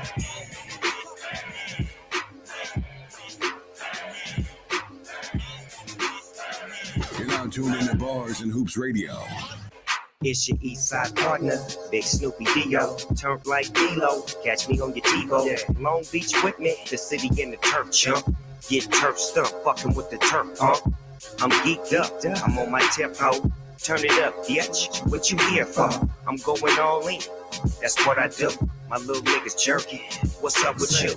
Little rapping ass. Niggas tapping out. I'm almost 20 in. The fuck you rapping about? My niggas built up. The homies going big. I'm all in the club. 20 crib. You see a G, you better know the deal. You see the colors, fool? I'm in the streets for real. I'm gigging on these hoes. Do them like dominoes. I slam them on their back and tell them vomit up.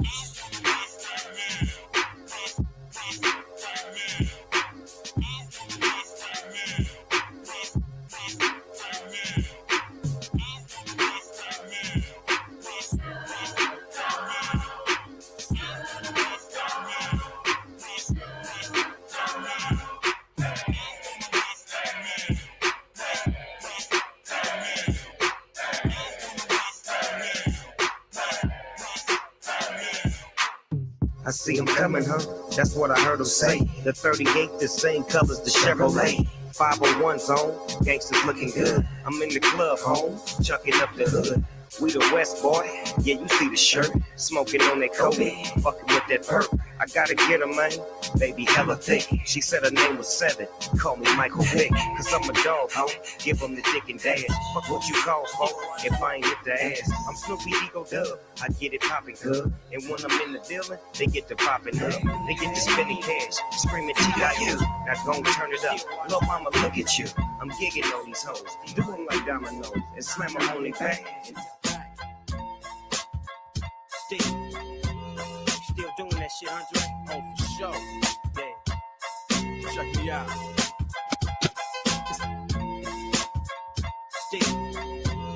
Still doing that shit, Andre? Oh, for sure. Yeah. Check me out. It's still Dre Day, nigga. AK, nigga. Though I've grown a lot, can't keep it home a lot. Cause when I frequent the spots that I'm known to rock, you hear the bass from the truck when I'm on the block. Ladies, they pay homage, but haters say Dre fell off. How, nigga, my last album was The Chronic. They wanna know if he still got it. They say raps change. They wanna know how I feel about it. You ain't up on things. Dr. Dre is the name. I'm ahead of my game. Still puffin' my leaf. Still fuck with the beats. Still not loving police. Still rock my khakis with a cuff and a crease. Still got love for the streets, reppin' 213.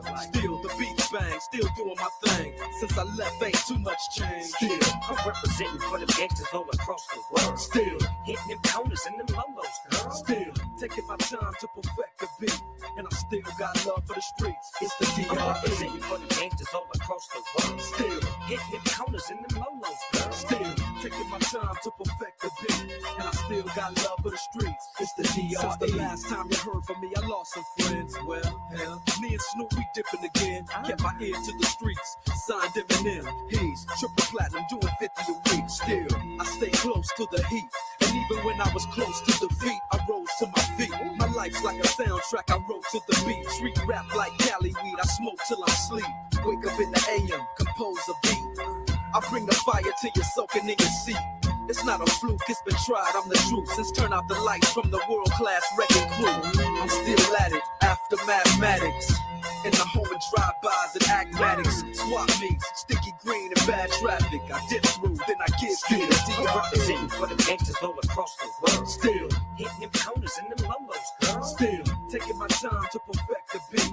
And I still got love for the streets. It's the D.R.E. Representing for the gangsters all across the world. Still, hitting them corners and them lolos, girl. Still, taking my time to perfect the beat. And I still got love for the streets.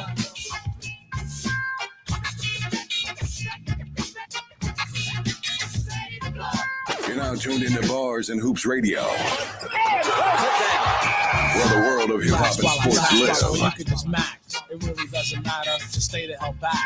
Popping much junk, now the time has arisen. I pick your card and your name has been chosen. Not all about monopoly or the stick-up scene. You know what I mean? I'm the PMD, in the place to be. Rock rhyming in the locker, around the tick-tocking. Sucker steady clocking at the same time jocking. So a brother like MD takes a chill and lay low. Hypnotize your girl. 50 years of hip-hop, yo. Come on, let's go. Hey! I got more gas to keep me pumping, just like Getty. Use the same fuel as Mario Andretti, kicking buttoned up beginning all the way to the end. He drives, I ride no matter what we win. I come fully equipped with the mic on my head. Strictly biz, no time to slip. Cause when it's time for some action, since when I'm Michael Jackson, do a spin, grab my nuts, and start taxing. Let the MCs know that I shock like lightning and mess with the E-double-E. That sounds fire, sounds fire, sounds fire. So let the funk flow.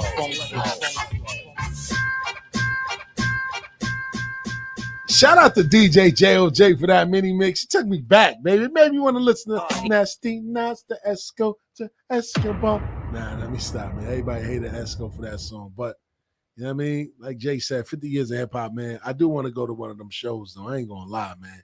I got to get some tickets. Yeah, 50 years. We got to get one. We got to get some tickets, Jay. You know what I'm saying? Okay. I know three don't fuck with the hip-hop concerts too much, man. He like, I don't want to be around that shit. He said, give me Anita Baker out there. Babyface going at it, man. Shame on them, man. Word up, man. For real. But before we left to go into our music break, man, we was finishing up some NBA, man. We're going to finish up with the rest of the moves that happened in free agency and in the trade world. And then we definitely going to get to the draft, man. So, Kristaps Porzingis, man. Former Knicks player. Porgy. Former Knicks player is now a Boston Celtic. Does that move the needle for the Celtics? They lost Marcus Smart in this trade now. Damn. Does adding Kristaps Porzingis to the mix in Boston make them any better? Me personally, before I get to it, I never was I don't like big guys like Porzingis, who's 7'2", want to handle the ball and act like he's a shooting guard. I don't like those type of players. So to me, I don't know how he's gonna fit in Boston because he's just another perimeter guy that's gonna crowd out the perimeter with Tatum and Brown, and he's 7'2". Like he needs to bring his ass down to the box and work down there, but that's not his game. So I don't think that this move is gonna help them. I mean, yes, he scores the basketball, but he does block shots, but I don't think it moves them into championship pedigree adding him. I don't know. What's your thoughts on that, 3? Yo. They was already in the championship contenders. What are you talking about? But they lost Marcus Smart. He was like the backbone to their team. They lost Marcus Smart. Malcolm Brogdon was hurt. They was trying to get rid of him this offseason. They bought in Kristaps Porzingis. I think it was beautiful what Brad Stevens was able to do by adding Porzingis, and he was able to move Marcus Smart, get Porzingis in his expiring contract, and get 2 first-round draft picks. But is it bringing a chip to Boston? Yeah. They didn't get worse. You know what I mean? It moves the needle for me. You know what I'm saying? The reason why I think it does move the needle for me is because Boston plays a 5-out offense anyway. They don't post nobody up unless it's the wings. They only post up Jaylen Brown and Jason Tatum. So they play a 5-out offense anyway. So all those shots that Al Horford was getting, and Robert Williams and Grant Williams, Porzingis is gonna get them shits. You rather him shooting? And he's a way better shooter than them 3 guys. You get what I'm saying? So and then when you do run a little pick and roll and you happen to switch it and he get a little guy on him, you can post Porzingis up at the elbow. He can post up at the elbow and at the the short block. Like, so I like the move. I think that he fits what they trying to do because he brings an element that they didn't have.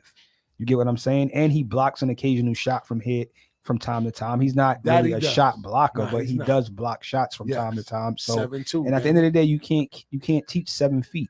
That's a fact. So you know what I mean? You got rid of Marcus Smart, who was a tough, gritty guard who I didn't see that defensive player of the year shit this year, but I guess because he got the award, he kind of, but whatever. I think it's a win-win for both teams because I think Porzingis brings something that the Celtics needed, and I think Marcus Smart brings something that the Grizzlies needed. They needed another defensive player on the wing with the loss of Dylan Brooks, who they wanted to move off of. And, at this point, Marcus Smart is a veteran, and I think he's going to add some leadership to that team because I think that's what they were always missing. I don't think there was no true defined leader. I think Steven Adams was kind of the leader, but he's a quiet guy. So I just think that Marcus Smart will fit perfectly in Memphis, and I think Porzingis is going to fit perfectly in Boston. You're gonna see, man. I mean, I do like the Marcus Smart to Memphis thing, because like you said, he's gonna bring some stability to that locker room because Ja needs it. He needs somebody to calm him down. You know what I mean? He needs somebody that's gonna be in his ear. So I think that was a good move as far as that's concerned. As far as in the win column, it remains to be seen. Even though Dylan Brooks wasn't, how can I say it? He was a major part to that team. Even though he talked shit and got his ass washed against LeBron and them in the playoffs, he was a major factor in their offense. I mean, Desmond Bane came in and kind of took Dylan Brooks' light, but Dylan Brooks was a contributor before Desmond Bane emerged in Memphis. I think they lose something by losing him and bringing in Marcus Smart for one size. You know what I mean? And you got to see how Marcus Smart fits in their offense, because he's definitely not a shooter. You know what I mean? Like, what role is he going to play in that offense? You know what I mean? The same role he played in Boston. In Boston, what, facilitating? He's a utility guard. He's not really a point guard. He's not really a shooter. He's just a utility guy. He's going to muck it up. He's going to play defense. He can score. He's a capable shot maker, but he's not a shooter. You going to start over there? Yeah, until that's the thing. Until Ja returns, and I believe that when Ja returns, that they'll share the backcourt. That's what I believe. Them two in the backcourt. No shooting over there. Well, I mean, they still have Bane. They still have Bane. Desmond Bane. I like Bane. He's tough. Bane is what? Small forward, though, right? He's a shooting guard. guard. He was playing the two. He was playing the two. Yeah, he's a shooting So guard. who you gonna start though? That's the question. Like, is Marcus Smart gonna start? I mean, we've seen Smart in both roles. We've seen him as a Come off the starter. bench. We've seen him come off the bench. Yeah. We've seen him in both roles. Yeah. Now here's something that my guy 3 hit me with, and I was like, absolutely not. I do not want to see this happen. Paul George potentially may be on the move to the Knicks. They're saying right now ain't no traction with it, but where there's smoke, there's fire. To me, I don't understand why the Knicks would go after an injury-prone former star that's on the decline. It's and not you gonna happen. It's not gonna happen. I mean, the Clippers was, fetching around trying to gauge his trade value. Knicks are not gonna do it. No team is really gonna do it because him and Kawhi are both gonna be up for extensions, which are very huge. And at this point, you're not giving them no extension of that magnitude for like $200-300 million. And these guys are not even playing a quarter of the season. And on the back end of their careers too. All these guys on the back end of their career. The draft was the new generation of NBA ballers, man. Yeah. LeBron, all those guys, out of here, man. No, I mean, the new generation is here. They're here already. We already know who they are. The new generation of guys are here. That's if they last. De'Aaron Fox, Ja Morant, Devin Booker. Yes. You get what I'm saying? Zion Williamson, Karl Anthony Towns, like Donovan Mitchell, Jalen Brunson. The new era of guys are here already. Who? Jalen Brunson. Oh shit, 3. The new era of guys are here already. The guys that we are familiar with that's on their way out. The last of the Mohicans is CP3. The last of that AAU era. LeBron. You get what I'm saying? Mike Conley. Yeah. Kawhi Leonard. Kawhi, you know what I mean? Paul George, they gonna be the OGs in the next year or two. That's a fact. You know what I'm saying? Kevin Durant, those guys are, on their way out. They came in the early 2000s. We in 2024. Kyrie on his way out. Kyrie. Kyrie. Nah, he's one of the. He's gonna be one of the oldest statesmen as far as like Chris Paul and Steph Curry, and those guys are gonna be what Chris Paul is now. That's a fact. He's stuck in Dallas. I feel bad for Kyrie. Luka about to leave too, baby. Oh, really? Yeah, Luka out of there, man. Luka ain't staying there, man. Luka, I think that they working in the background, man, to get him to a bigger market. Yeah, not trading Luka. Well, they not going to trade him. He might just leave. Well, you know what? He got the big bag, so yeah. Yeah, unless he acts out, I don't really see him. I think they re-signed Kyrie. I don't think Kyrie's going to get the money. No choice. No team really got the money. If it is a rebuilding team, I don't see a team with cap space that's rebuilding is going to invest in Kyrie Irving. I know I wouldn't, but I think he re-signs in Dallas, and They still gonna be stuck in the middle of the road, man. As much as talented as Luka is and how much people love him, I just think he's difficult. I think he's difficult to build around because his style of play. I just think he's difficult to build around because his style of play. See, all right. I mean, every great player has to give up a little bit of their game in order for the team to thrive. But 3, what's the difference between him and Chris Paul? A whole lot. I mean, as far as holding the ball, Chris Paul holds the ball a lot too. Chris Paul holds the ball to facilitate. Yes. Luka holds the ball to score. Kyrie holds the ball to score. That's not the same thing. If me and you both looking at a pick and roll, and I'm looking to draw 2 to get JOJ the ball, but you're looking to draw 2 to split the double and go score, we looking at 2 different things. It's a product of getting guys the ball, making the game easier for them, and it's a product of getting assists because you're ball dominant. You have to pass the ball at some point. I can't name one player that I can say Luka got that motherfucker paid. I could say that shit about several players about Chris Paul. I could say that shit about several players about Steve Nash. I could say that about several players about Jason Kidd. Well, Luka averaged about 7-8 assists a game. Yeah, man, but that's what I'm saying. It's just if you just going by pure numbers and you're not watching the game or evaluating it, you're gonna look at it. He doesn't make the game easier. Steve Nash made 8 assists. Steve Nash got Sean Marion paid. He got Amari Stoudemire paid. Yes. Chris Paul got Tyson Chandler paid. Yes. He got David West paid. Yeah. I can't. Who the fuck is Luka making better over there? Nobody. I mean, he had guys like fucking Dorian Finney. You know what I mean? Like, he ain't had no real running mates over there, man. Like, he ain't really had that, man. Like, let's be real. I don't know. Jason Kidd was dropping that shit off. The Richard Jefferson, Kerry Kittles, Lucius Harris. Bums, but they was guys that played a role. They was guys that was regular players. But he made the game easier for them. Luka dominates the ball, and he'll give you if he can't get his shit off. Here, take that. Here, you get that. It's not really him playing a game from a facilitating level. I'm not saying he can't pass. He don't see the floor. Reggie Bullock.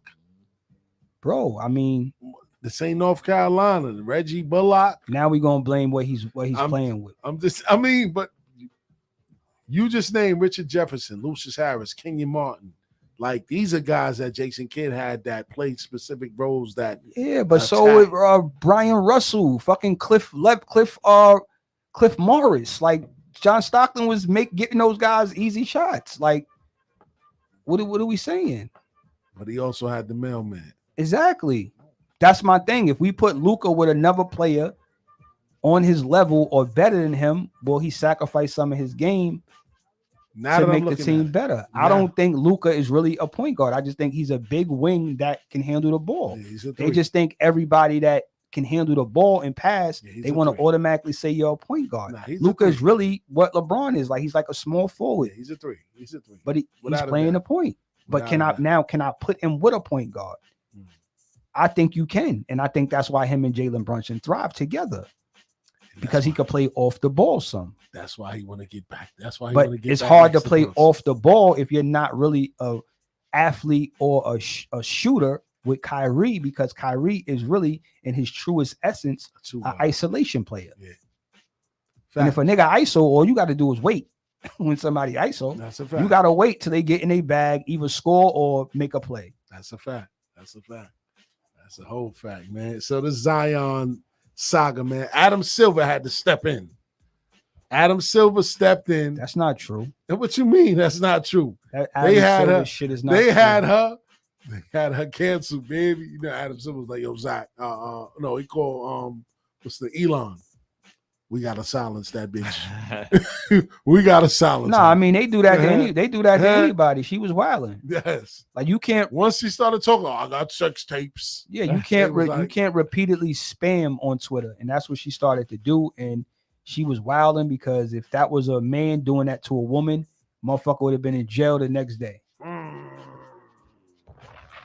So talk about it. That's just crazy. She's throwing threats. In the NBA, and you know, I got sex tapes. I'm gonna drop these shits. That was a man doing that to the woman. It would have been over. Now it's a video circulating with her. Talk about that. Getting his name tatted on her face. But you supposed to be mad at this man because he moved on with another female that you don't feel is up to par. But you're a porn star, and he was flying you out, having sex with you. But he was also sending you wires up to 25,000, 50,000. Yeah, he was sending her wires up to 25,000, 50,000. Things of that nature. So she came out and said you would be upset too if your 100,000 a month allowance was cut off. This is what she was replying to all the backlash she was getting. So she's a whole fucking bum. She pretty much mad because she know that if he doing that, then you know that bag he was getting is probably over. It's a wrap. And she's showing text messages of him saying, "Chill out, stop doing this, and I'll speak to you. Why you doing this? Take the messages down." But at the end of the day, man, it is what it is. Whole bum bitch. Like, what you doing? Like, what you out here trying to what? Wow. You got your bread. Yeah, you wilding like you got your bread. If he was sending that type of bread, what you mad for? Yeah. You know what I mean? And then you tattooed because she wanted control. She wanted control of him. She wanted control of the young boy. She knew he's a sucker. But then she tattooed the nigga name on her face, allegedly. Allegedly. We don't know how real it is. After the fact? Oh, yeah, after the fact. Yeah. Oh, God, 3. After the fact, a video dropped today. We don't know how real it is, but I mean, it just goes to show you, man. I think we had this conversation before when these young boys come into all this money and they not used to women and nobody really schooled them the game. And it's like, yo, bro, how you paying and you still got to deal with the headache?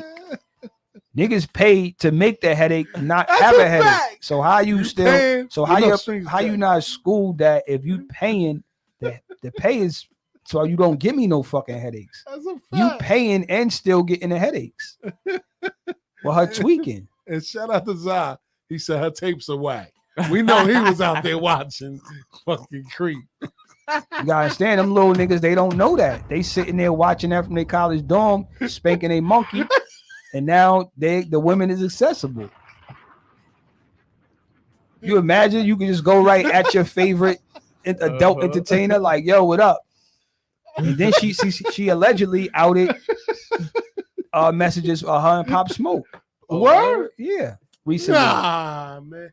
She gotta be stopped. He's dead. Like, what is she doing? She just, yo, oh my God, man. Yo, what is wrong with this generation, man? Yo. She said, yeah. They you run around AAU with your son, man. You gotta teach him how to maneuver out here, man. You teaching them between the legs, crossover, step backs. You gotta teach him about these ladies too, man. You gotta let them know. They sharks, man. They coming, man. Them women ain't playing. They on a job. They at the summer league. This chick's right now getting their summer league tickets ready. That's we go to summer league 3. What we do? Vegas? Anybody? They getting their summer league schedule together right now. Damn. Yo, this is what I mean, man. I was just taken aback by the wire transfers, man. Come on, man. 25K, 50K. Wow. For that? And she looked like a whole wax. She looked like she went to the Dominican Republic, had a whole surgery botched. She don't look good, man. Yeah. Like, I'm sorry. Like, it don't look good. I mean, even the one he ended up, impregnating, she was out here, making it clap and all that too. Boy. So.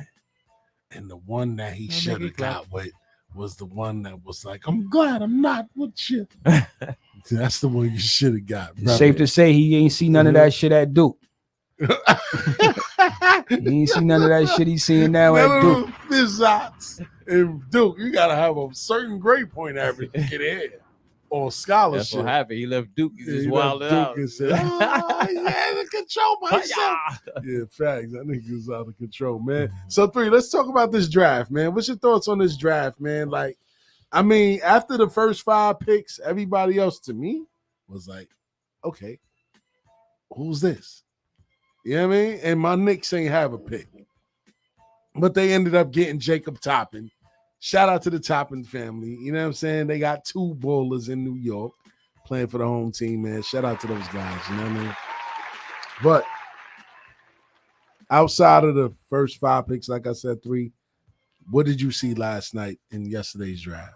I mean, I think it was a good draft. I think like people going to see a few years down the line that there was a lot of talent in this draft. You're just not familiar with the names because if you wasn't watching these kids since high school and then maybe they a year in college or they year in overtime elite, you're not really going to be too privy or familiar with them. But The kid that was picked number 6, man, Anthony Black out of Arkansas, freshman, 6'7" kid. I like him a lot. Like I think he's gonna be the real deal. Anthony Black played for Arkansas. You know what I'm saying? Another pick I like was the kid Cason Wallace out of Kentucky. Tough guard, strong, attack the rim. I mean, Jet Howard, Juwan Howard's son, he's tough. He got a gat. So it was a lot of good players. Jordan Hawkins from UConn. Shout out my man Kamani. Jordan Hawkins. Just shout out to one of his guys. He's tough, shooter. Dariq Whitehead from Duke. The Brooklyn Nets took him. Yes, the Brooklyn Nets did have a decent draft. So shout out to Jay. That's your team? Yes, sir. Okay.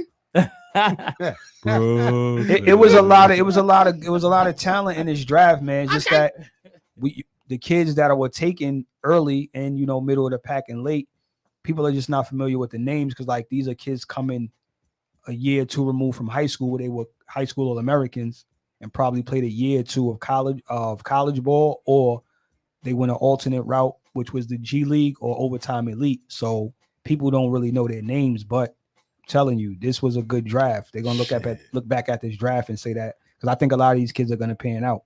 I hope so, man, because I remember the 96 draft for the Knicks. We had Walter McCarty, Dante Jones, and John Wallace. And guess what? And you got to remember, though, back then, and you knew the players in the draft because you knew the players because the NCAA college basketball was at its height. It made it where it was like, college basketball was it. And back then, you had to really go to college and really do work in order to get drafted. Now you can go to college. They see the upside. You may average 7-8 points, but you got a 6'9" wingspan and you jump out the gym and you're super athletic, they may draft you just off of that potential. You get what I'm saying? That happens a lot now. So, I mean, it's just the nature of where the game is at. They're going to draft a 19-year-old with tremendous upside versus a 23, 24-year-old when the season starts, where it's like they're comparing you to the 24 years that's already in the league. That's a fact. They're not comparing you as a rookie because you're going to be a 23-year-old rookie. So they have to compare you to who's 23. That's a fact. Ja Morant. They got to compare you to the 23-year-olds that's already in the league. Facts. So they looking at you like, nah, we might as well take the 20-year-old who can potentially pan out into something else. That's a fact. That's a fact, man. We come from that era. But other than that, I mean, shout out to Marquise Noel from Harlem. He didn't get his name called. But he signed a 2-way deal immediately after the draft with the Toronto Raptors. So that was good for him, man. I think the kid got a shot. Like he's always going to be doubted because of his size. 5'8", playing in the big man's game, but what he possesses on the court is something that you really can't teach, and I think it's always going to be needed at the pro level, and that's somebody who can create tempo, push the pace, and also make other guys better. And he does that at an elite level. I mean, you get 19 assists in the NCAA tournament game. That shit ain't a fluke. Yeah, you know what I mean. And he can definitely shoot the ball as well. So I think that's why he's gonna have a shot. You believe in all the Scoot hype?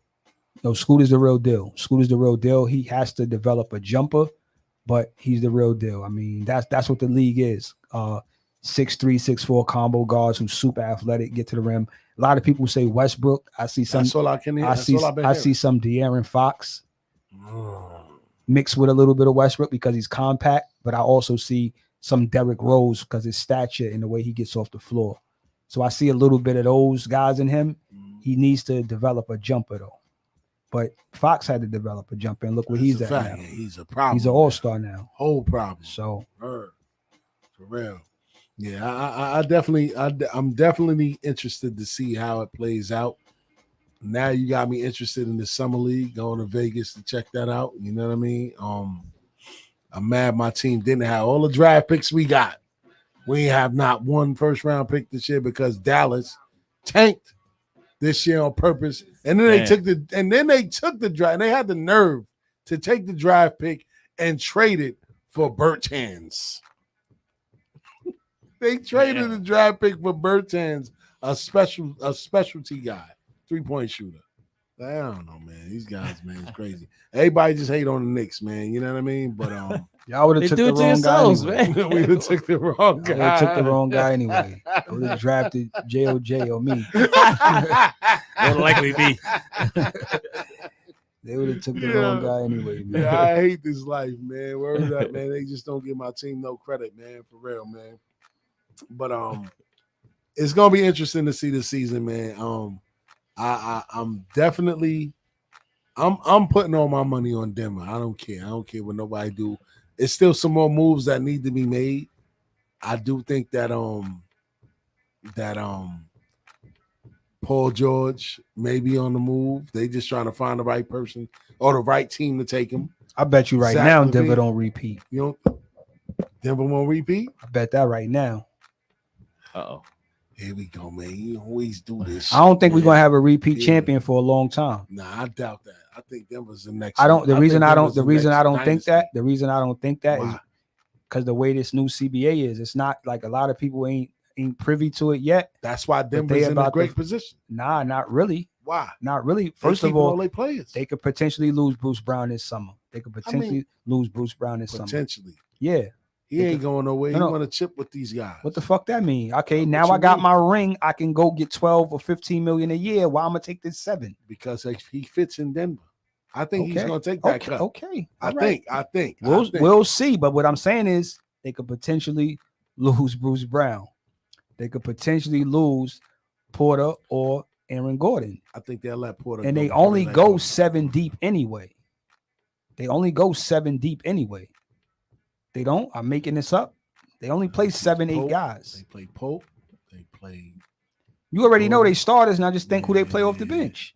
They play Jeff Green. Yeah, Jeff Green. Who's 40 years old. And he got a ring for the first time. They play Jeff Green. They play Bruce Brown, and they play Christian Braun off the bench. They play 3 guys. They go 8 deep. 8 deep. Yeah. So there ain't no dynasty coming out of that. Yeah. Unless you swapping out high quality role play. Ain't no the reason why no dynasties is going to be formed is because the way the money's go. If you're paying all the money to 2 to 3 guys, your 3rd or 4th guy is not going to be a potential all-star guy. That's a fact. Because he's going to go somewhere else where he could get his bag. So if Michael Porter Jr. elevates his game, he's going to be able to be a max level player. He's not getting a max in Denver with Joker and Murray there because you can't no longer have 3 max guys. And they're Denver, they're a big market, but they really not a major market like a New York or these other teams where they could say, yo, we could pay the luxury tax 1,000,000 times over. Like the dude in Phoenix, he don't give a fuck. Like he's tweaking. He's a billionaire. He's tweaking. Yeah, he's acting like this is video game, man. You know what I'm saying? That's why they're gonna fail. You know what I mean? He's the wrong guy for that team. So that's why I don't believe that we're gonna have teams that's going to repeat, 3P. I just don't see it. I think every year it's going to be the healthiest team, the team that who stars can stay the healthiest, and the way you can shuffle out. Guys are going to be taking 1-2 year deals, 1+1, 2+1, things like that. Where it's like you're not going to see a whole lot of long-term deals for bench players. Like a bench player might have a 4-year contract. He might have a 2-year deal, a 1 plus a player or a team option, and he might be on another team. That's a fact. So I think the way that set up, they wanted it that way so teams can't pack super teams. So it's like, okay, you really want to go play on a super team? All right, go take that pay cut. What about the future of Miami? It's a wrap for them niggas. It's a wrap? Them niggas out of there, man. Why you say that? The glass slipper done fell off. Well, you know what? If Dame does leave, I think he's gonna go to Miami.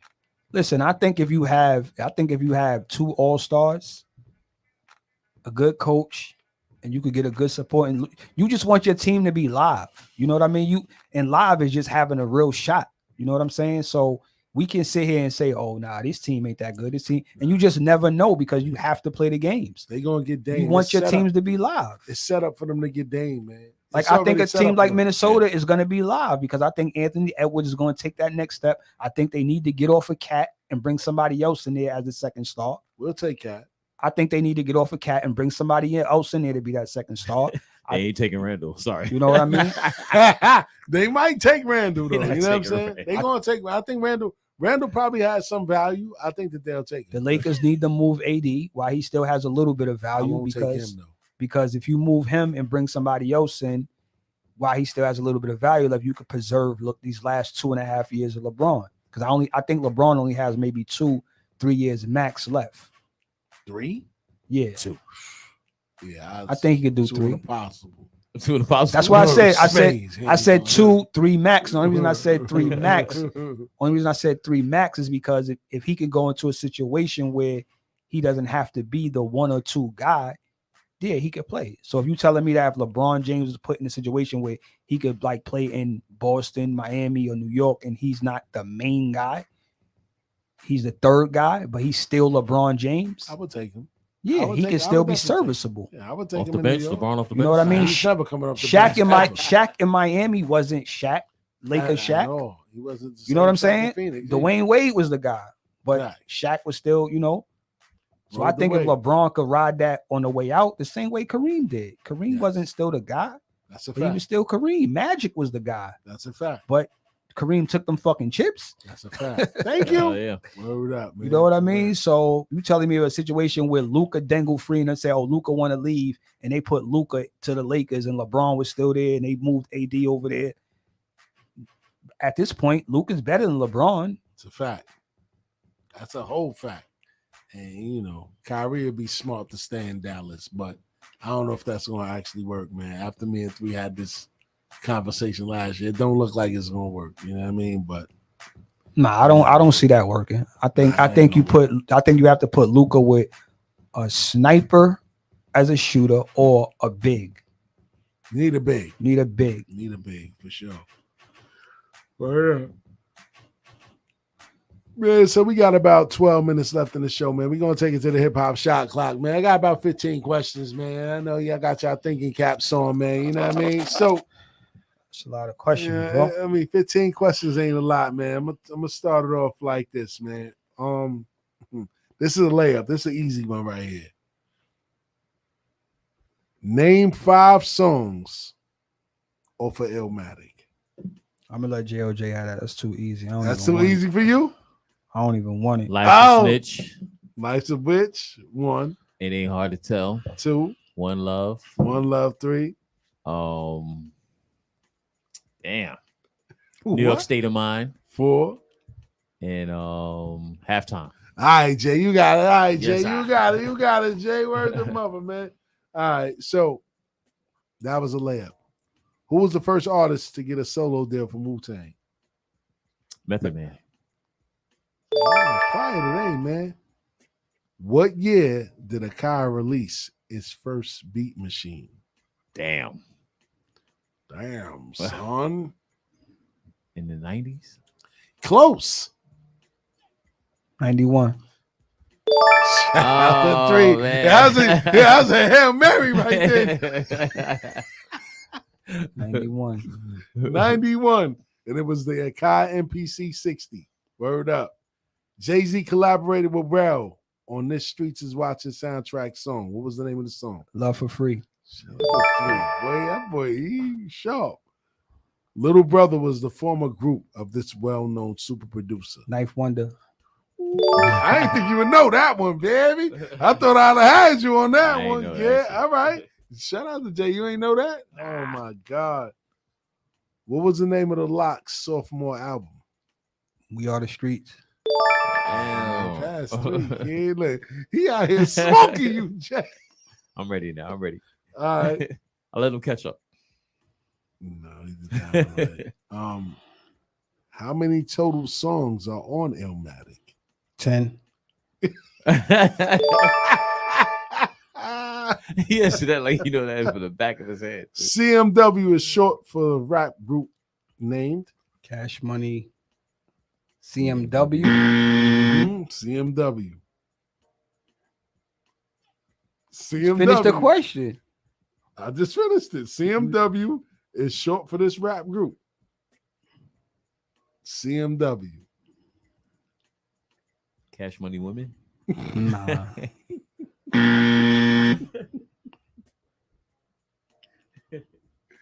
I knew this one would stump y'all, man. Y'all ready Probably for some it? simple shit too. Compton's Most Wanted. Oh Yeah. MC8. Shout out to MC8. Word the mother, man. For real. What was Chris Rock's name in the hip hop spoof CB4? MC Gusto. Everybody said that one, right? What was the lead single on Nas's debut album, Illmatic? Halftime. Damn, boy, I can't get I can't ask no Nas questions round 3, baby. All right. What was Pharrell Williams' alter ego name? Skateboard P. Yo, Jay, he out here making you look bad. He smoked you in front of your cousin, man. Word to mother. What happened was.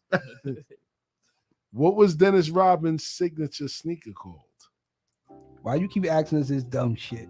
We always forget because nobody cares. Nobody answered that shit, some dumb shit like that. Determinate some dumb shit like that. El Fricos.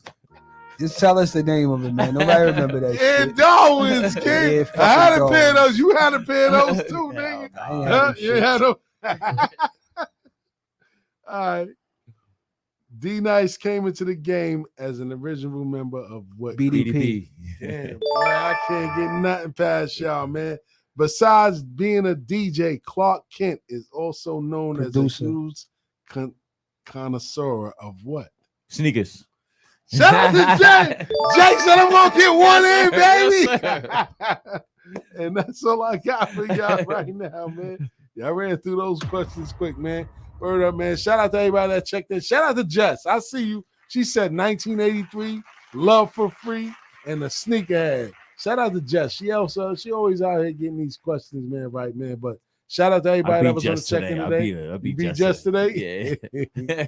Shout out to everybody that checked in on the chat, man. Shout out to everybody that listened live on Bars and Hoops Radio. Shout out to everybody that checked in on YouTube. Don't forget, every Friday, 8 to 10, myself, 3D, DJ JOJ, and Tyf Sosa, man. We present to you No Off Season. You know what I'm saying? We got some great guests. Matter of fact, I'm gonna let 3 talk about the guests we got coming up, man. You know what I'm saying? No, man, they just gotta stay tuned. They gotta stay tuned. We ain't gonna spoil it. We got some special guests coming up. I mean, we ain't have a guest in a minute, so Facts. I've been in the Rolodex. We got some guests lined up in July. It's gonna be a good month. So, some basketball players, some actors. Let's go. Some people doing good work in the community. So yeah, we're gonna get some more guests. And if you got a business or you got something going on, you can always holler at us, let us know. You know what I'm saying? If you need some, you want a spot, give them that sponsorship, email, holler at Bars us. and Hoops Radio at barsandhoops.com is the email that you need to hit up, man. For real, man. So, Jay, you got a Peace Almighty moment, man? You want to take us out of here with, man? Nah, I ain't got a Peace Almighty this weekend, All but right, man, we stay dry this weekend, man. Stay dry. It is gonna rain. It's not supposed to be that bad. They saying it's supposed to be warm, humid with spotty showers here and there. So it's not going to be a washout. It's going to be, hit or miss. Yeah, I'd have been mad depending on your location. And I must say this, man. Talk about it. I am still having a tournament, by the way. I know I did cancel the Bars and Hoops Round Ball Classic. You know what I'm saying? I did cancel for reasons that was outside of my control. You know what I mean? It's a lot of work to run tournaments nowadays, man, and I need maximum support from everybody that says they're going to be in. But we are still doing something. We are doing a JV division, 16 and under. Got about 7 teams right now ready to rock and roll. And we're going to keep it moving forward, man. So I'm going to give y'all the start date soon, but make sure you come out and support the movement, man. Bars and Hoops Round Ball Classic. You know what I'm saying? Shout out to DJ JOJ. Shout out to 3D, my Shout guys. out to you, Steels. Hey, man. I'm here, man. Yes, sir. And shout out to Yemen. You know what I mean? Caught me off guard. Had me a little weak in Miami. And we're going to talk more later. You know what I'm saying? But on that note, man, Steelsdagreat 3D. DJ JOJ, man, we are No Off Season, and until next week, we are signing off. Peace. And